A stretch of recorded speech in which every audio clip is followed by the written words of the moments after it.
یہ آخری حصہ ہے جاوید نامے کا 10ویں بند سے 13ویں بند تک۔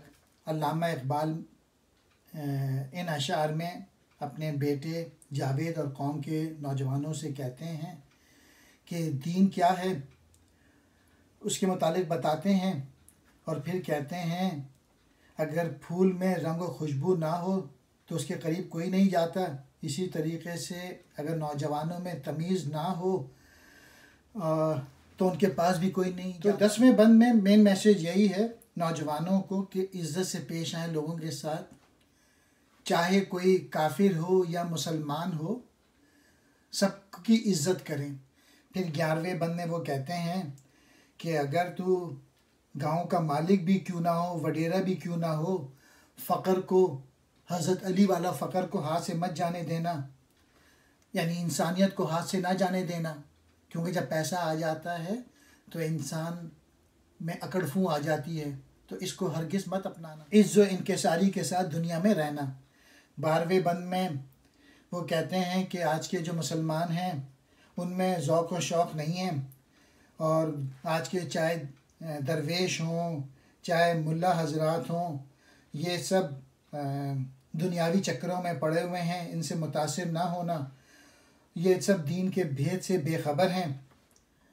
اور پھر آخری بند میں وہ پیغمبروں کا ذکر کرتے ہیں، اور پھر کہتے ہیں کہ آج کے دور میں تمہیں مرد حق نہیں ملے گا، اور چونکہ مرد حق نہیں مل رہا ہے تو اپنے بزرگوں کے اوصاف اپنانا، اور پھر ان کو وہ کہتے ہیں کہ مولانا روم کو سمجھنے کی کوشش کرنا، اور پھر یہ کہتے ہیں کہ میں قبر میں بھی تمہارے لیے دعا کروں گا بیٹے۔ دین طلب کی آگ میں جلتے ہی رہنا ہے سدا، ابتدا اس کی ادب ہے، عشق اس کی انتہا، آبروئے گل کا باعث ہے متاع رنگ و بو، بے ادب ہے دہر میں بے رنگ و بو بے آبرو۔ جاوید نامے کی یہ آخری نظم ہے، اس کا یہ 10واں بند ہے۔ علامہ اقبال اپنے بیٹے سے کہتے ہیں دین کیا ہے؟ یہ اللہ کی طلب میں خود کو پرسوز بنانا ہے، اس کی انتہا عشق اور اس کی ابتدا ادب ہے، دوسروں کے ساتھ ادب اور پیار و محبت سے پیش آنا ہے، پھول کی آبرو اس کے رنگ و بو کے باعث ہے، بے ادب بے رنگ و بو اور بے آبرو ہوتا ہے۔ اگر پھول میں رنگ اور خوشبو نہ ہو تو کوئی بھی اس کے نزدیک نہ جائے، آبرو صرف انسان کی ہے جس میں تمیز و ادب کی صفات ہوں۔ جب کبھی ایک نوجوان کو دیکھتا ہوں بے ادب، دن میرا تاریک و تیرا ہوتا ہے مانند شب، اضطراب و بے قراری کو بڑھاتی ہے میرے، یاد عہد مصطفیٰ کی دل میں آتی ہے میرے، دیکھ کر اپنے زمانے کو پشیماں ہوتا ہوں، اور قرون رفتہ کی یادوں میں پنہاں ہوتا ہوں۔ ستر زن یا اس کا شوہر یا لحد کی خاک ہے، ستر مرداں یار بد سے خود کو رکھنا پاک ہے۔ اقبال کہہ رہے ہیں جب کسی نوجوان کو بے ادب دیکھتا ہوں تو میرا دن رات کی طرح تاریک ہو جاتا ہے، یعنی مجھے اس کی بری عادت پہ بڑا دکھ ہوتا ہے، میرے سینے کا اضطراب اب بڑھ جاتا ہے، اور حضور مصطفیٰ صلی اللہ علیہ وآلہ وسلم کے ادب کا زمانہ یاد آ جاتا ہے۔ حضور اکرم نے اپنے حسن و اخلاق اور ادب ہی سے عرب کی جاہل، ظالم اور قاتل قوم کو انسان بنایا۔ میں اپنے زمانے سے پشیماں ہوں، لہٰذا میں گزری ہوئی صدیوں میں چھپ جاتا ہوں، یعنی مجھے افسوس ہوتا ہے کہ میں ایسے دور میں پیدا ہوا ہوں جس کے لوگ بے ادب ہیں، چنانچہ میں پرانے با ادب دور کو یاد کرنے میں مہو ہو جاتا ہوں۔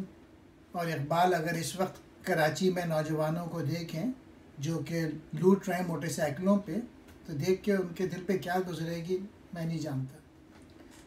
عورت کا پردہ یا اس کا شوہر ہے یا پھر قبر کی مٹی، جبکہ مردوں کا پردہ خود کو ایک برے دوست سے بچانا، پردے سے مراد محرم ہے، اپنے لب آلودہ کرنا حرف بد سے ہے خطا، ہے جہاں میں کافر و مومن ہمیں خلق خدا۔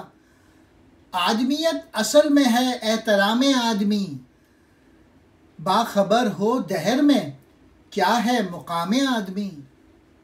آدمی کی روش ہے ربط و ضبط تن بتن، زندگی میں دوستی کی راہ پر ہو گامزن۔ عشق کے بندے کا مسلک ہے یارب کا ہے طریق، کافر و مومن کا ہر عالم میں ہے یکساں شفیق۔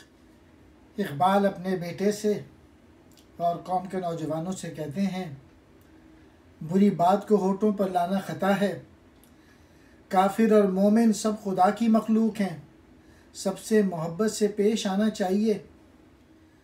یہ ابھی سیالکوٹ میں جو واقعہ ہوا ہے جس میں سری لنکا کے ایک آدمی کو جلا دیا، اگر اقبال ہوتے تو ان کے دل پہ کیا گزرتی میں نہیں جانتا۔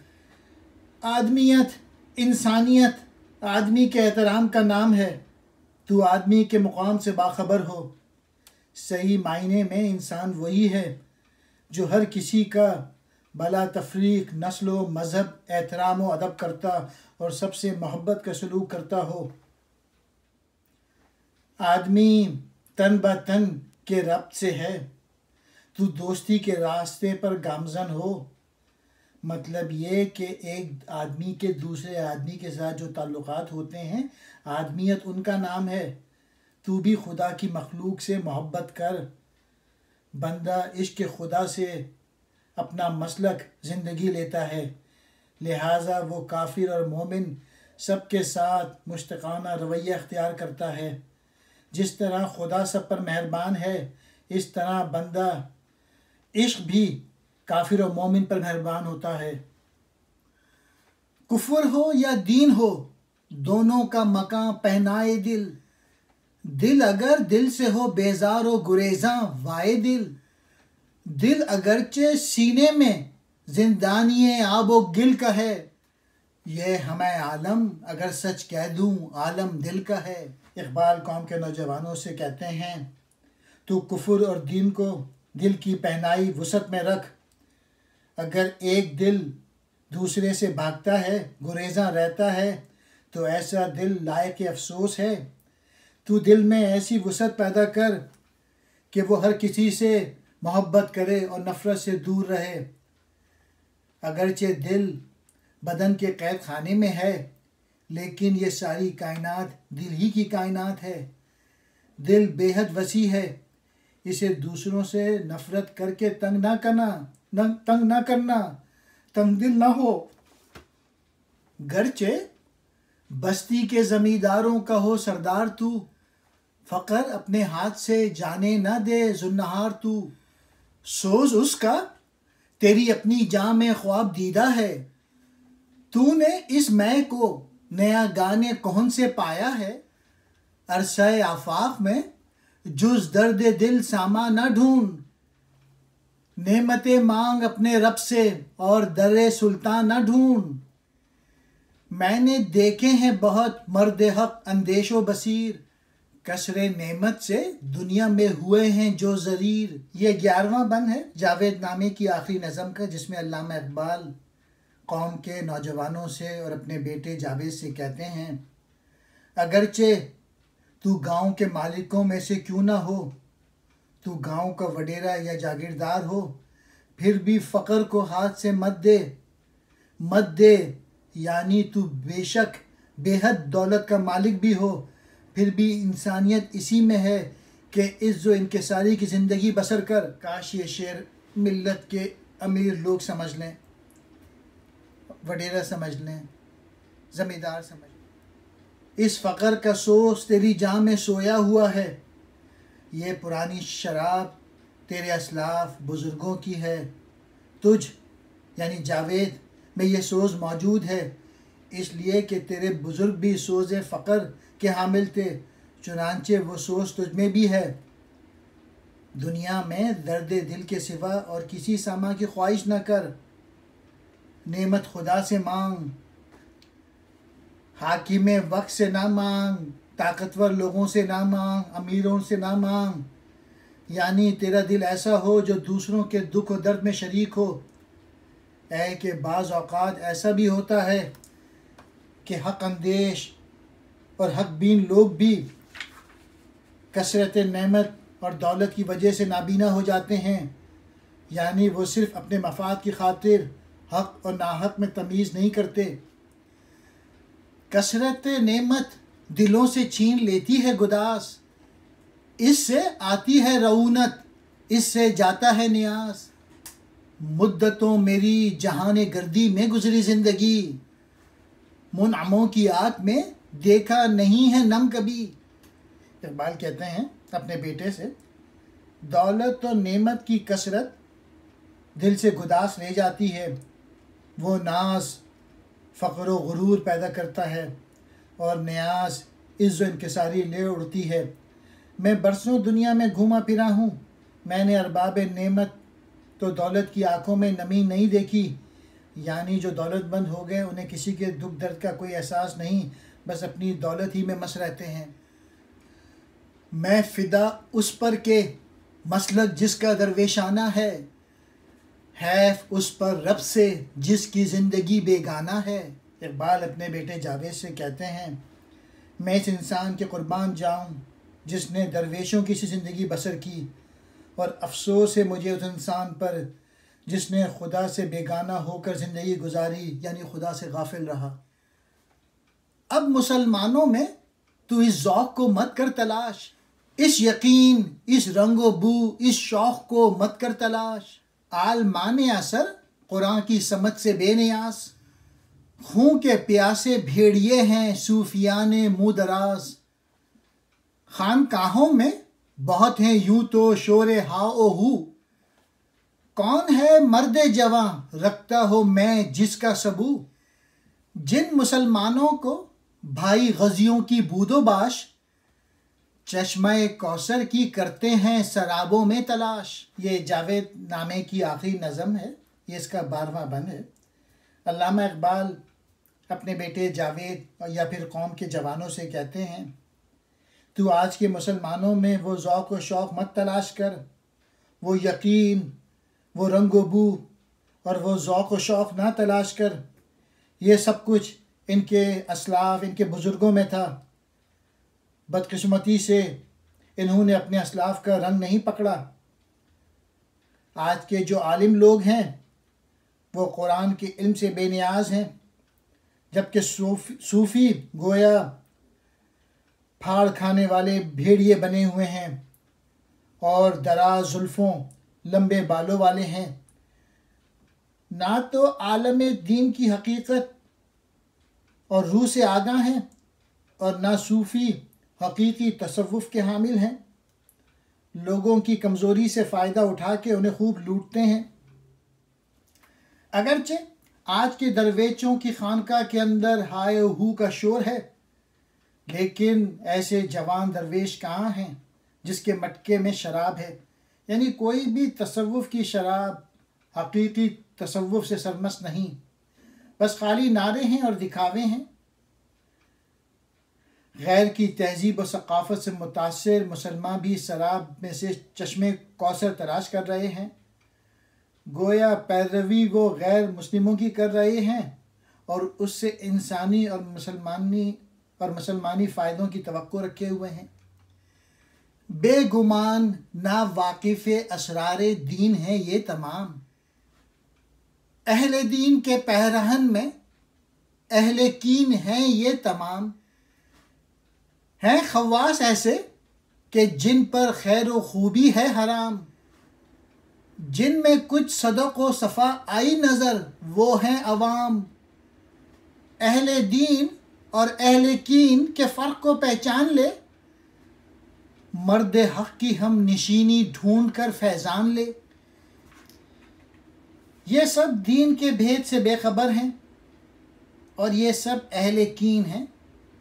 اہل کین ہیں یعنی بھائی چارے کی زندگی بسر کرنے کے بجائے باہمی عداوت میں ڈوبے ہوئے ہیں۔ مسلمانوں کے جو خواص ہیں یعنی جو امیر لوگ ہیں، ان میں سے کسی بھی خیر و خوبی نظر نہیں آتی، جبکہ ان کے عوام میں نے پھر بھی سچائی دیکھی ہے۔ عوام سیدھے سادے ہیں۔ اہل دین کو اہل کین سے الگ سمجھ، دونوں میں فرق کر۔ تو کسی ہم نشین خدا کے ساتھ بیٹھنے والا خدا کی ذات سے پوری طرح وابستہ کو تلاش کر اور اس کی صحبت اختیار کر۔ اور آپ لوگوں نے خود دیکھا ہوگا کہ آج کے کچھ جو ملا حضرات ہیں یا جو لیڈرز ہیں وہ اپنے مدرسے کے بچوں کو لے آتے ہیں، ان کو استعمال کرتے ہیں اپنی سیاست کے لیے، یا جو کہ پولیٹیشنز ہیں وہ انٹیریئر وغیرہ سے بیچاری معصوم عورتوں کو بھر کے لے آتے ہیں کراچی میں۔ نوجوانوں کو سمجھنا چاہیے کہ وہ استعمال نہ ہو۔ کرگسوں کا رسم و راہ و طرز و آئیں اور ہے، تن تناؤ ستوت پرویز شاہی اور ہے۔ اقبال اپنے بیٹے سے کہتے ہیں، بیٹے گدھوں کی زندگی نہ گزارنا، شاہی کی زندگی گزارنا۔ گدھوں کا رسم و دستور اور ہے، جبکہ شاہی کی پرواز کا دبدبہ کچھ اور ہی شے ہے۔ گویا دنیا کے طالب گدھ ہیں جو مردار کھانے میں لگے رہتے ہیں، جبکہ خدا کے طالب شاہی ہیں۔ تو شاہینوں کی صحبت اختیار کر۔ آسماں سے مرد حق آ جاتا ہے مانند برق، اس کا ایندھن بنتے ہیں صحرا ہو شہر غرب و شرق۔ ہم ابھی تک ہیں اسیر تیرگی شش جہات، وہ شریک اہتمام و انصرام کائنات۔ وہ کلیم طور سینہ، وہ مسیحا، وہ خلیل، وہ محمد، وہ کتاب کبریا، وہ جبرائیل۔ وہ ہے لاریب آفتاب کائنات اہل دل، اس کی کرنوں سے جہاں میں ہے حیات اہل دل۔ یہ جاوید نامے کی آخری نظم کا آخری بند 13واں بند ہے۔ علامہ اقبال اپنے بیٹے جاوید سے اور قوم کے نوجوانوں سے خطاب کرتے ہیں اور ان کو کچھ باتیں بتا رہے ہیں۔ مرد حق آسمان سے بجلی کی طرح گرتا ہے، اس کا ایندھن شہر و بیاباں اور مغرب و مشرق ہیں۔ گویا مرد حق جب خدا کی طرف سے دنیا پہ مبعوث ہوتا ہے تو وہ باطل قوتوں کو اس طرح جلا دیتا ہے جس طرح بجلی کھلیان جلا دیتی ہے۔ ہم ابھی تک کائنات کے اندھیرے میں کھوئے ہوئے ہیں، جبکہ وہ مرد حق کائنات کے انتظام یا نظم و نسق میں شامل ہوتا ہے۔ وہ مرد حق ہی کلیم اللہ موسیٰ ہے، مسیح ہے اور خلیل ہے، وہ محمد ہے، وہ کتاب ہے، وہ جبرائیل ہے۔ گویا وہ ان گرامی ہستیوں، پیغمبروں اور ان کتابوں، صحیفوں کے فیضوں اور اوصاف کا آئینہ دار ہوتا ہے۔ وہ اہل دل کی کائنات کا آفتاب ہے، اس کی شعاؤں ہی سے اہل دل کی حیات ہے۔ پہلے تو وہ آگ میں اپنی جلاتا ہے تجھے، اور اس کے بعد سلطانی سکھاتا ہے تجھے۔ اس کے فیض سوز و تاب و تب سے صاحب دل ہیں ہم، ورنہ آب و خاک کی ایک صورت باطل ہیں ہم۔ میں زمانے سے ہوں ترسا جس میں تو پیدا ہوا، جہاں سے بیگانہ و غافل تن میں ہے ڈوبا ہوا۔ اقبال کہہ رہے ہیں وہ مرد حق پہلے تجھے اپنی آگ میں جلاتا ہے، پھر تجھے سلطانی سکھاتا ہے۔ گویا جب بندہ عشق کی آگ میں راکھ ہو جاتا ہے، سوز عشق سے سرشار ہو جاتا ہے، تو اس خالق کے سوا دنیا و مافیا سے بے نیاز ہو جاتا ہے، اور یہی بہت بڑی سلطانی ہے۔ ہم سبھی اس مرد حق کے سوز سے صاحب دل ہیں، ورنہ ہم آب و گل کے باطل نقش ہیں۔ اقبال کہہ رہے ہیں مرد حق کی صحبت اختیار کر کے آدمی صاحب دل بن جاتا ہے، ورنہ وہ صرف ایک چلتی پھرتی لاش ہوتا ہے۔ مجھے اس زمانے سے جس میں تو پیدا ہوا ہے کچھ ڈر لگ رہا ہے، اس لیے کہ وہ بدن مادیت میں غرق ہے اور روح سے متعلق بے خبر ہے۔ آج کے لوگ مادیت میں کھوئے ہوئے ہیں اور روحانی جذبے سے بالکل نا آشنا ہیں۔ قحط جاں سے جب بدا انسان کا ارزاں ہوتا ہے مرد حق اس کے لیے نظروں سے پنہاں ہوتا ہے، مرد حق کو پا نہیں سکتی ہے اس کی جستجو، وہ اگرچہ دیکھتا ہے اس کو اپنے روبرو، ہاتھ سے لیکن نہ ذوق جستجو جاتا رہے، عزم تیرا 100 گرہ مشکل کی سلجھاتا رہے، پھر بھی گر ملتی نہیں ہے صحبت مرد خدا، آ میں سکھلاؤں تجھے جو مجھ کو آبا سے ملا۔ اقبال اپنے بیٹے جاوید سے کہتے ہیں جب بدن روح کے قحط کے باعث سستا ہو جاتا ہے تو مرد حق خود میں چھپ جاتا ہے، گویا مرد حق کہیں موجود تو ہوتا ہے لیکن مادیت کا شکار لوگ اسے دیکھنے کی اہلیت سے محروم ہوتے ہیں۔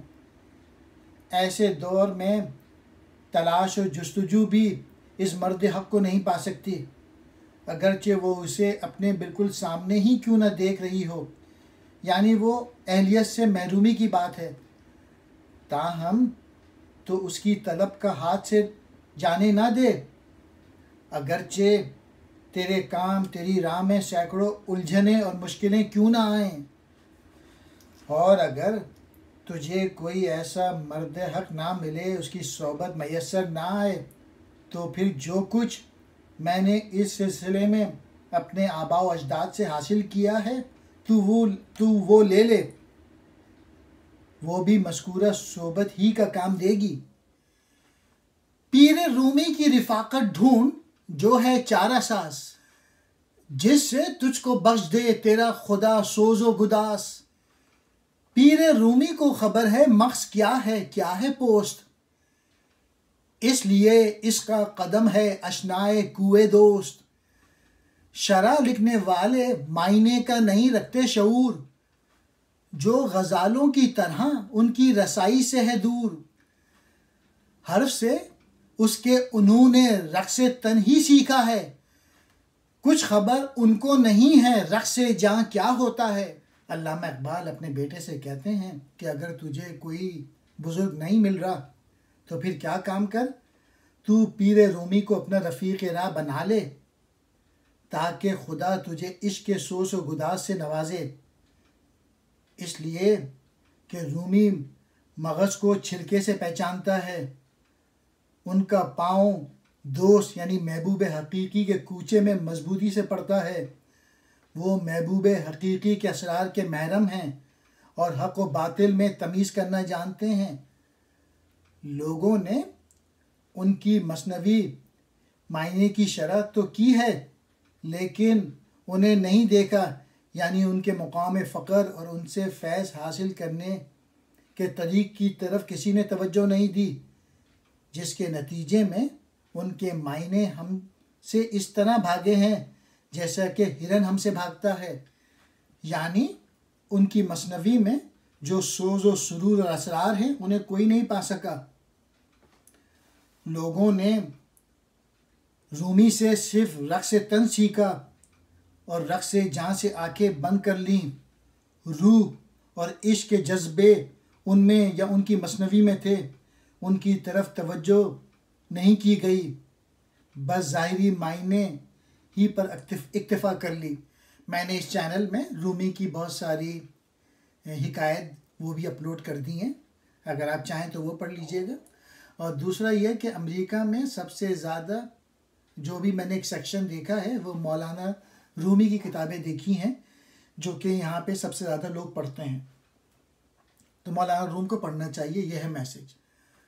رقص تن گردش میں لا کر دیکھتا ہے خاک کو، رقص جاں زیر و زبر کر دیتا ہے افلاک کو، رقص جاں سے آشکارا سارے اسرار نہاں، رقص جاں سے ہاتھ آتے ہیں زمین و آسماں، فرد اس کے فیض سے ہے صاحب جذب کلیم، ملت اس کے فیض سے ہے وارث ملک عظیم، جاں کو لیکن رقص میں لانا بہت دشوار ہے، غیر حق سے توڑنا رشتہ بہت دشوار ہے۔